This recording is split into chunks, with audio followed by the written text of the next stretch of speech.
It's Wednesday night, and you're joining CPAC Now, America Uncanceled. I'm Mercedes Schlapp, and joining me tonight, once again, Ian Walters. Don't tell Matt Schlapp. He's filling in for Matt Schlapp. Ian, it's great for you to be here. 2 nights in a row. I feel like I've finally arrived. Yeah, we actually coordinated. It's the red. It's like why we have to win red. Okay, big in these states. But more importantly, you've been managing the 3 little ones. We have the baby now. How old? We got a 4-year-old, a 2-year-old, and now a 5-week-old.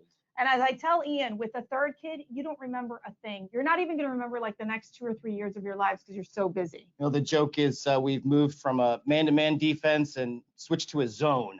So we just sort of put them around the main living room and shift from one to the other and hope for the best. And let's make this very clear. Karen Walters, his wife, she's really in charge. She really is like General Walters because she's the one who runs CPAC. She's in charge of not only Ian's life, but our lives as well. It's true. We wouldn't get as much done without wonderful Karen. And Karen, her home state's Minnesota, and I know that right now, based on what we're seeing in the news, it's just a real hot zone right now. We've seen 3 consecutive days of rioting. We've had self-identified Antifa members showing up in these Brooklyn Center protests, and it's just there's been a huge tragedy that's happened there between this 25-year police veteran, Kim Potter, who tragically shot Dante Wright, and that has just caused an explosive situation there. What's your sense? What are you hearing on the ground? I know you have good connections there in Minnesota. Well, don't forget that all of this is happening in the context of the Derek Chauvin trial that's going on, who was the officer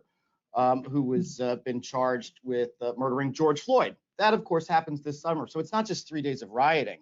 It's now 3 weeks of intense scrutiny and tension because of the trial, and even a season of discord going back to this summer when George Floyd died over the summer, which, of course, ignited the allegedly peaceful protests, as MSNBC and CNN called them, and really the summer of Black Lives Matter in 2020. So it's been a very difficult time. There are a lot of small businesses that are down in the downtown area that are boarded up now for months and months and months. A lot of small businesses have left downtown Minneapolis because if somebody shoplifts, the cops won't show up. There's a total lack of courage from law enforcement at this point, whether it's a lack of funding, which results in a lack of training, early retirements, so that the citizenry has really been left on their own. It's a beautiful part of the country. Minnesota nice is a real thing.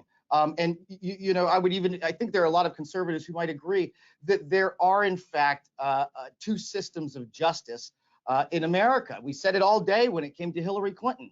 Hillary Clinton engaged in all sorts of things, and she was given a free pass. And other folks have to live by another set of rules, and that has to get fixed. But I contrast it, as a student of history as you are, with what went on in the 1960s.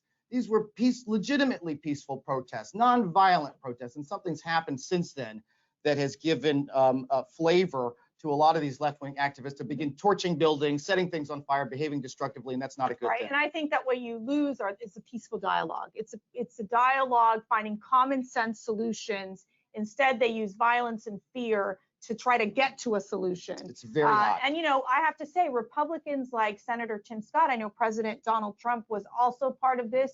They were trying to find productive police reform legislation in Congress. Of course, that got blocked by the Democrats because the Democrats want to take it too far. You have a recent Democrat member, Congresswoman, basically saying, get rid of the police, get rid of the military. Reform's not going to be enough.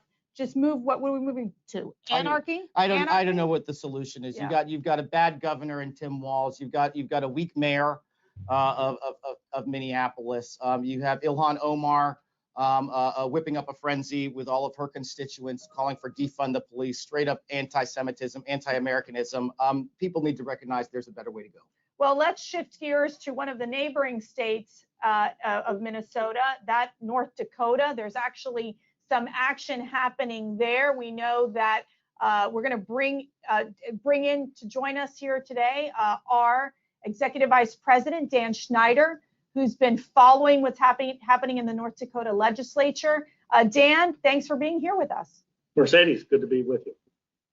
So walk us through what we're seeing right now when it comes to the NCAA. They are flexing their muscles in North Dakota as North Dakota legislatures are passing a bill to ban biological males from participating in girls' sports. You talked to a North Dakota legislator just this week.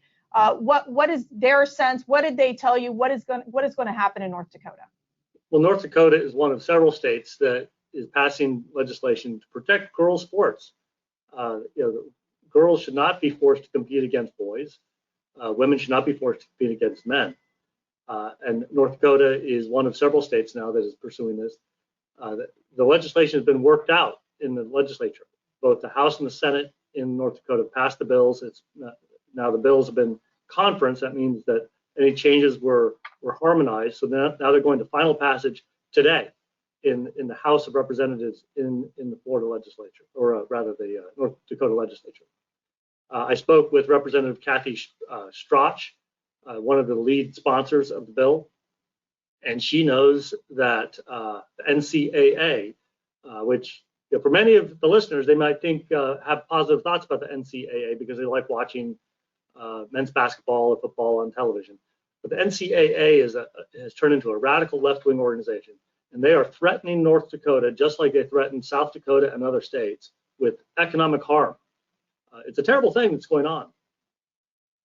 It just shows the amount of power that NCAA has at this point. Their board of governors came out with a statement on transgender participation, basically saying that they want the opportunity for transgender student athletes to compete in college sports. Their big focus is, listen to this, our approach, which requires testosterone suppression treatment for transgender women to compete in women's sports. It embraces the evolving science. Well, I got to tell you something. As a mother of 5 girls, Ian, you've got the 3 girls.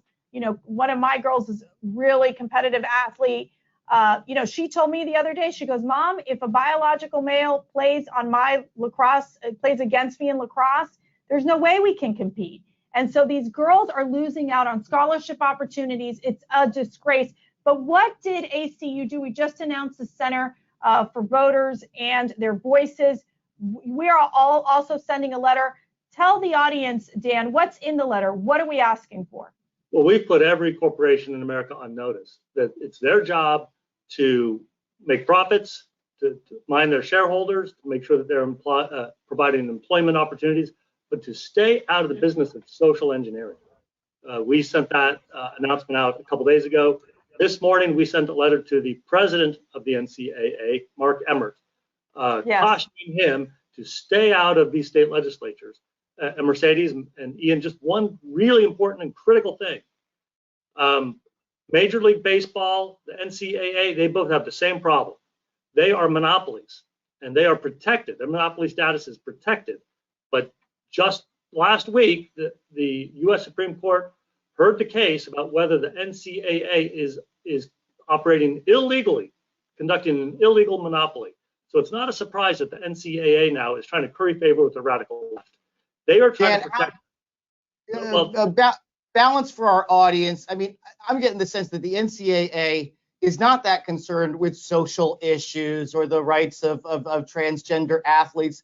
This is really about money. You mentioned that Supreme Court case. That's about whether college athletes should be financially compensated. You've seen the salaries of coaches at these big football schools skyrocket, astronomical amounts at this point. CBS and NCAA also have a $20 billion contract to broadcast March Madness. How much of it is about money? The NCAA, that under the federal law is deemed a not-for-profit, has a $20 billion contract with CBS only for men's basketball. It makes billions of dollars in additional revenue on men's football. It is a gargantuan corporation that is rolling in dough. And that's what this whole Supreme Court case is about. Is it a monopoly? Is it? Well, it's clearly a monopoly. The question is whether it's operating illegally. Most court watchers think that the Supreme Court will provide a swift decision holding the NCAA liable for being a monopolist and conducting its affairs illegally. That is going to threaten the very existence of the NCAA unless it can get Nancy Pelosi to carve out an exception and grant monopoly status to it. Aha.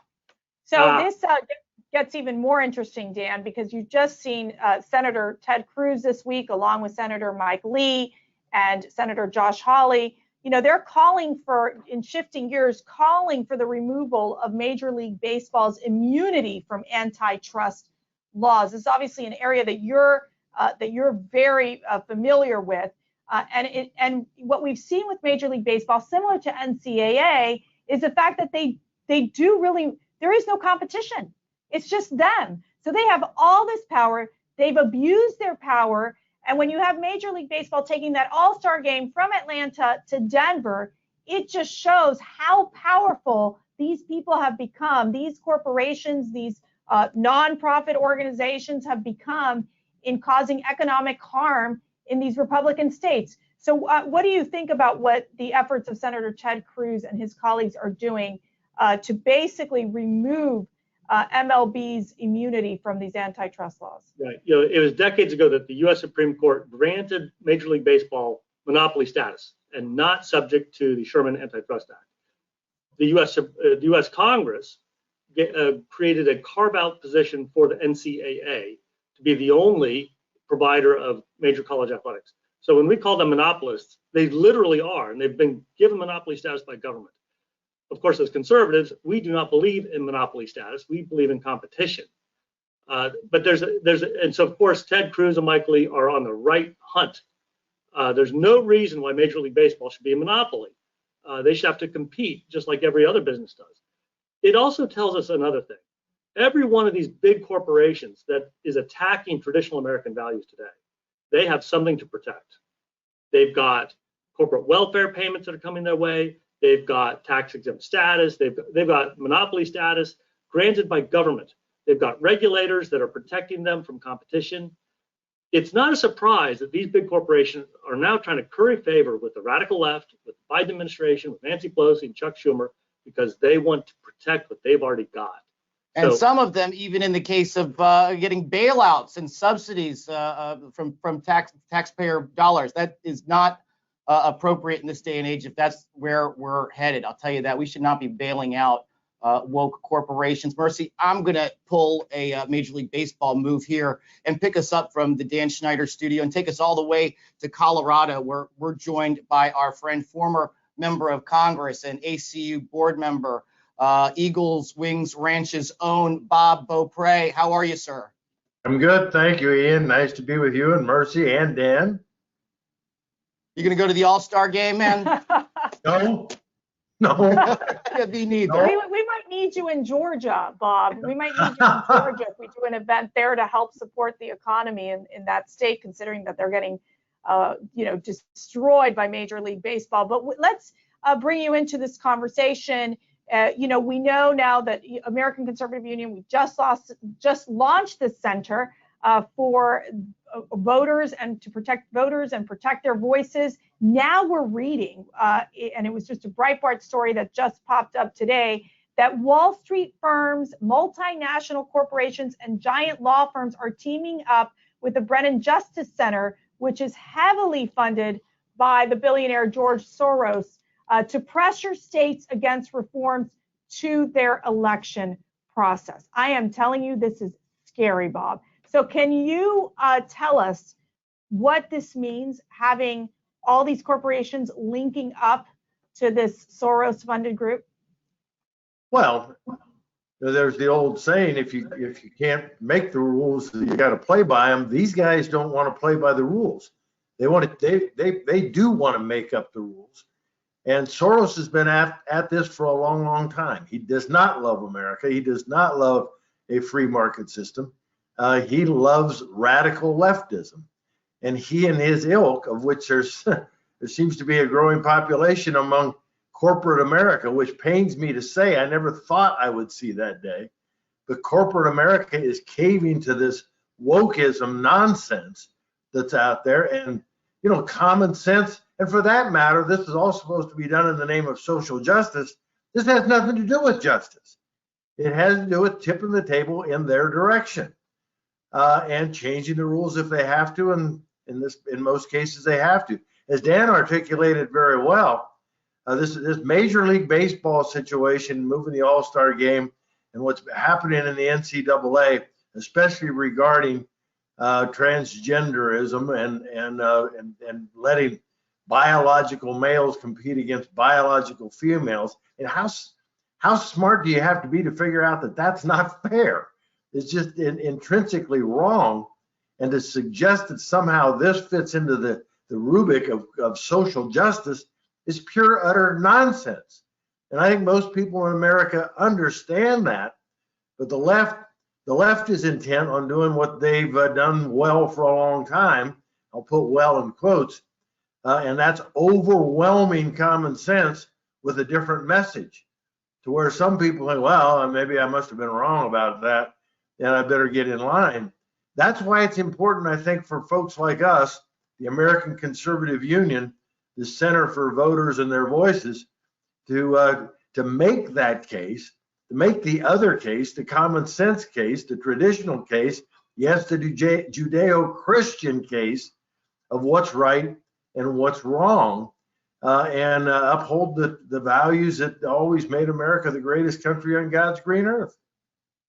Bob, you have a lot more corporate experience than I do. I'm grassroots activist at heart. Take me inside what one of these boardrooms look like and how they talk to each other. I cannot get my head around how this is a good business move. I always assumed that corporations existed in order to generate revenue. And are we here because everybody that's in that boardroom is a progressive liberal, or is there a play that's being called? Is there calculus that I'm not seeing saying, well, we're going to go in this hard left direction because that's good business. That's going to be good for profits. I can't figure out how saying to people that believe that we should clean up the voter rolls or believe in free and fair elections and saying, well, you know, we're not interested in you buying our product anymore. I don't understand how that's a good decision. Help me out here.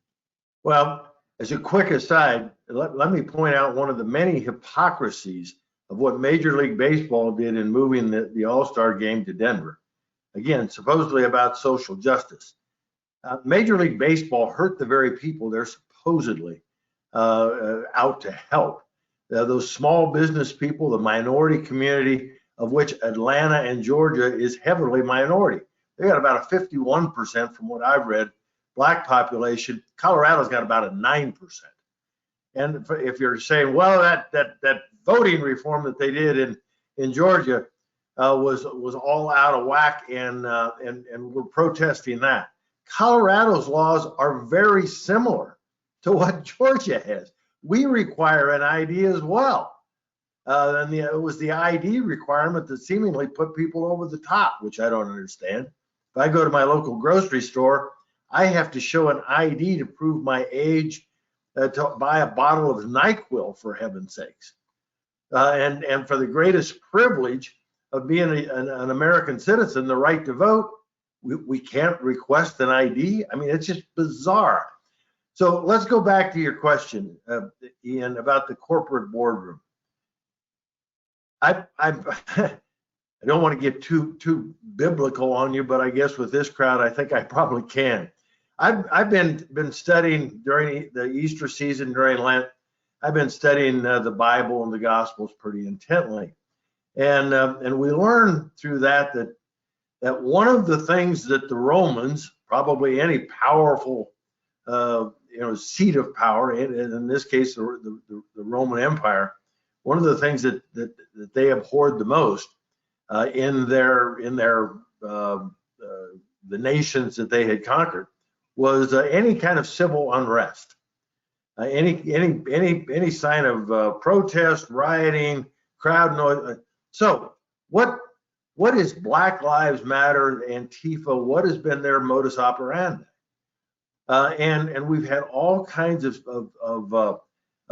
corporations, all kinds of municipal governments, state governments, federal governments caving to that unrest.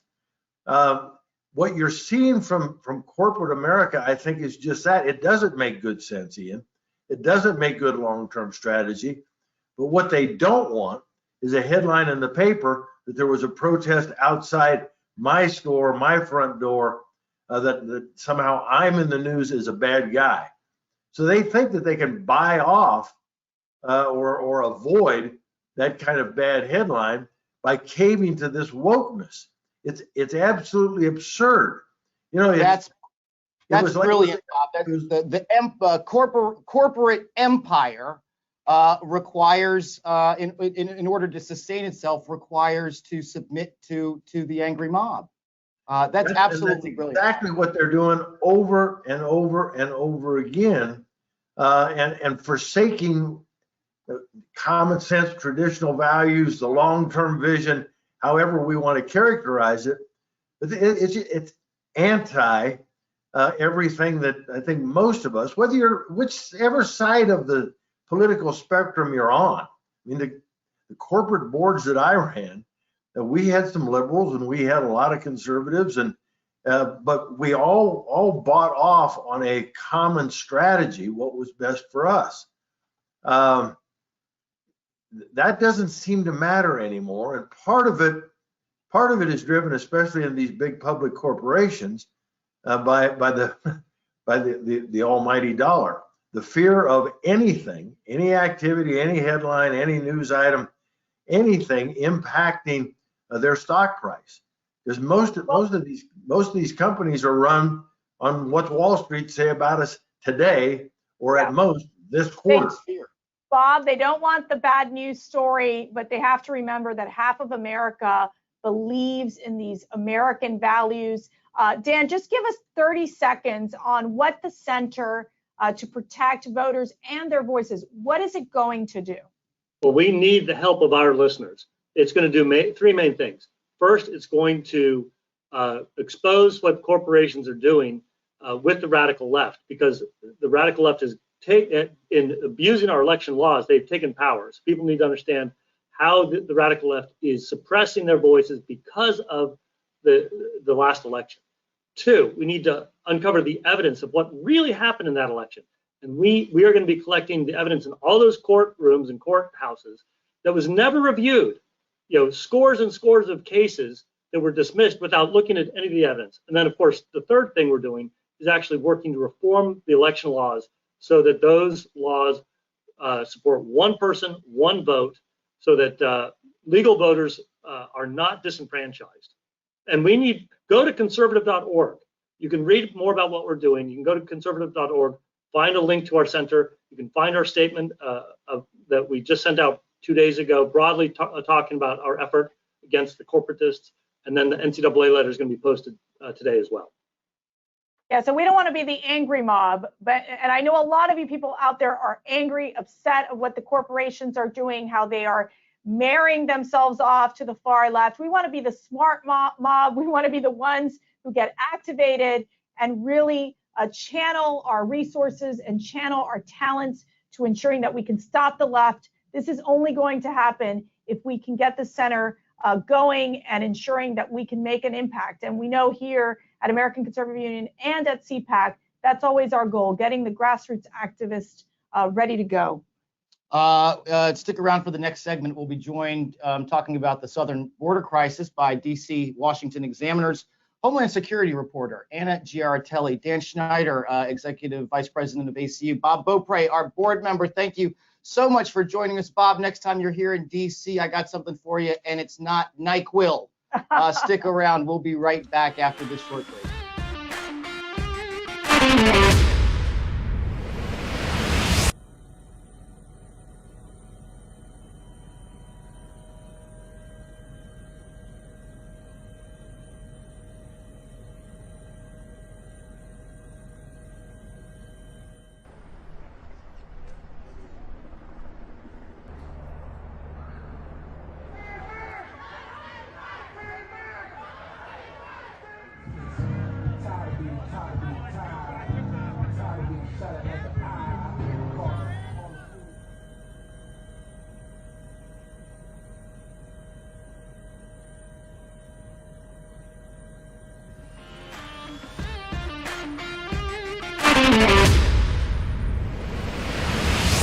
we're back with our next segment here on Wednesday's edition of CPAC Now. One of our favorite conservative outlets is DC Examiner. Over the years, they've done a lot of great work, and they've especially done a lot of great work when it comes to original reporting. Man, I love to see the original reporting. Did you just call it DC Examiner? Isn't it the Washington Examiner? Well, the website is dcexaminer.com, but it's also Washington Examiner. Well, I think our next guest can clear that up. That's right. So please welcome Anna Giaratelli, who is the Homeland Security reporter for DC/Washington Examiner, who's been down at the border and is doing great work. Anna, how are you this evening? Anna, can you hear us?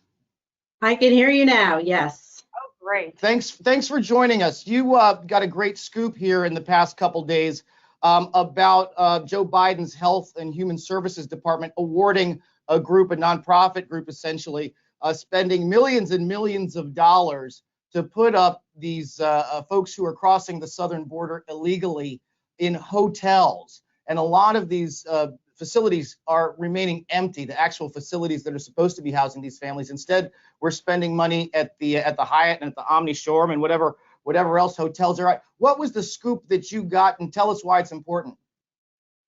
Yeah, so I learned that a group named Family Endeavors, it's technically a nonprofit, they were awarded an $87 million contract by ICE. And this was a no-bid contract. So normally when the government is looking for someone to provide a service, they open it up to everyone, every company, every nonprofit, and say, what's your best bid and what can you provide? In this case, they did not open it up. They, in private backdoor talks with Endeavors, decided, hey, we're gonna go with you. We're not gonna see if there's anything better out there. And the reason this is very interesting, and now one Republican senator is about to announce an investigation into this, is because the senior director for Endeavors used to work at ICE, worked directly under the new acting ICE director, has a lot of connections. He was on President Biden's transition team, and just overnight, HHS, Health and Human Services, awarded his organization a $530 million contract to house migrant children at another facility in addition to the hotels. And so these contracts are 14 times the value of this nonprofit. So it's drawing a lot of questions. Other nonprofits starting to wonder, why they weren't considered and how this came to be. I think that's huge news. And as you know, contracts take a long time even to process through the government. So were you surprised that the Biden administration just took this sudden move? I mean, do they have the legal authority to do that in rewarding a contract for so much money to one company that quickly? Yes, I spoke with a federal attorney at federal law practice in DC and said the same thing. So there is one exception. It's for a compelling urgency, so an emergency situation. And that's what ICE had not posted this, but when I reached out to them, they did provide me documents saying this was an emergency. But the thing is, this Endeavors group has no previous history of ever working with ICE or HHS. And so there's certainly other groups that have been used in the past. Endeavors and ICE have not commented on why they specifically went with this nonprofit. In the case of HHS, and now this $500 million contract, it's the second largest that the organization within HHS that cares for kids has ever given out. And the official at Endeavors who worked on all these contracts, he was not only on Biden's transition team, but he specifically vetted and selected the people who would be political appointees at HHS.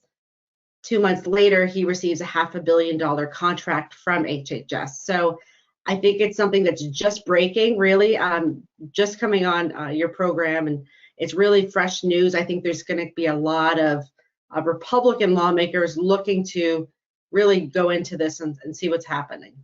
We're speaking with a Homeland Security reporter from the Washington Examiner, Anna Giaratelli, who is helping the Biden administration provide the transparency that we've been promised. You spent some time down at the border a couple of weeks ago. One of the topics that we've talked about on this program is the lack of transparency that is afforded members of the press when you go down there. Tell us about your experiences. What was your ability to access some of these facilities and interact with some of the border patrol? Like, did you get the Heisman and say, no, you can't go there, you can't go there? Did they allow you in to do your job? So the short answer is no. I was not allowed in any Border Patrol or HHS or ICE facility, period. I was not allowed on the grounds of any of those facilities. I was not allowed ride-alongs with Border Patrol, which I've done, I would say, at least a dozen, maybe 15 of in the past 3 years. I go to the border usually once a month for the past several years and have never not been allowed access. Even during the coronavirus pandemic, I toured all 4 southern border states with Border Patrol agents. And so the excuse that we're getting is, there's a coronavirus, we can't have you even ride along or meet an agent for an interview. But that's, I was doing this in the fall. So it's a lot of still no transparency. And a handful of reporters have been allowed in some of these facilities, but it's a very controlled setting. And so members of Congress have gotten in, and I think because members are getting in, they're able to see it. I don't know if they're forgetting that the media also is not able to see it. They kind of forgot about the rest of us. But, President Biden, I think it was last month at the White House during his first press conference, vowed to look into getting media inside facilities and access, and we still don't have that. Anna, give us a quick response on your discussions, your conversations with Border Patrol agents. Tell us, what's the scene on the ground? So that's part of the problem. I'm not able to talk to agents, even getting on the ground. But what I have done is speak with several union members, and really they're just overwhelmed. One facility, a facility called Donna in South Texas, where they're holding families and children by Border Patrol for short periods. 2 weeks ago on Monday, it was at 5,700 people on site. Its capacity is 250 people. So it's just a situation without pictures. We've seen some pictures, right? But the agents, they can't speak out. They can't do anything. You don't really even see the union for the Border Patrol speaking out and addressing this. I've reached out to the union for comment to talk to their agents, and the president, Brandon Judd, has not responded. You would think that they would be very vocal about what the agents are going through. Still, some of them are not vaccinated. And so it's kind of, the Biden administration has certainly given Border Patrol leadership, keep quiet, don't talk like you were doing. So a lot of information, I think, is not getting out. And without going to the border, it's very hard to actually find out what's going on. Anna Giartelli from the Washington Examiner, thanks for joining us. It sounds like you're doing better work and doing more transparent work than the Biden administration and border czar Kamala Harris combined. So thank you for everything that you do. Let me ask you, Anna, where can our CPAC family viewers follow you and follow the great work that you're doing? You are an up and coming reporter. Your stories have been right on. And, I know that Ian, who follows all the best reporters, you were on his list. So where can people follow you? So WashingtonExaminer.com. And then on Twitter, if you can attempt my last name, my first name's Anna, A-N-N-A, and just type in G-I-A, and you should hopefully be able to find the rest. And it'll be on the screen so that people can find you easily, Anna. But we're going to want to have you back on the show. We want to get an update on what's happening on the border. I think there's a lot of frustrated Americans out there watching this chaos unfold. So we want to thank you for being on our show. And to our CPAC family, thank you for joining our show today. Remember to watch us on Thursday at 7 p.m. Eastern. Go to conservative.org and follow us at CPAC. Good night.